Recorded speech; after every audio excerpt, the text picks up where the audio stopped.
আমি মাননীয় জেলা শাসক মহোদয়া, যিনি মহোবনী উন্নয়ন পর্ষদের চেয়ারম্যান মানে প্রশাসকও বটে বর্তমান, তার কাছ থেকে পরিকল্পনা পেয়েছি।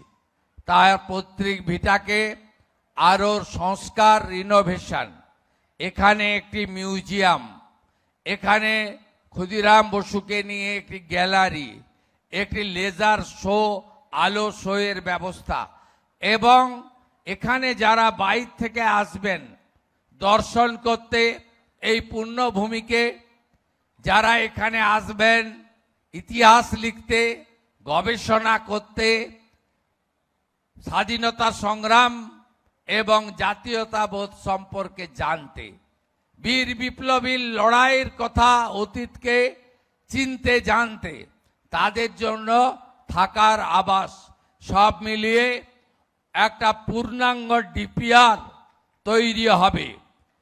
পূর্ণাঙ্গ ডিপিআর তৈরি করলে তার অর্থের কোনো অভাব হবে না।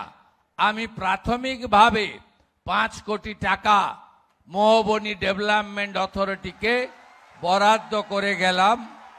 এই টাকা ট্রান্সফার হয়ে যাবে তাদের অ্যাকাউন্টে, এবং জেলা শাসক আগামী কয়েকদিনের মধ্যে, এই বর্ষা চলছে, টেন্ডার প্রক্রিয়া সম্পূর্ণ করবেন।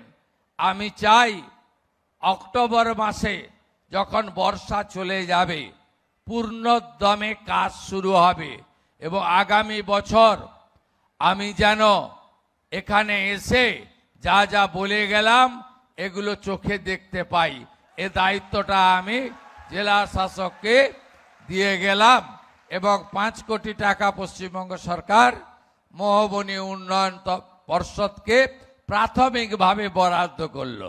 প্রাথমিকভাবে এই জন্য বললাম যে পরিকল্পনা আমার আছে, আর যে পরিকল্পনা আমি করার জন্য জেলা শাসক তথা প্রশাসককে বললাম, এটা করতে 5 কোটি টাকা নয়, অনেক টাকা লাগবে।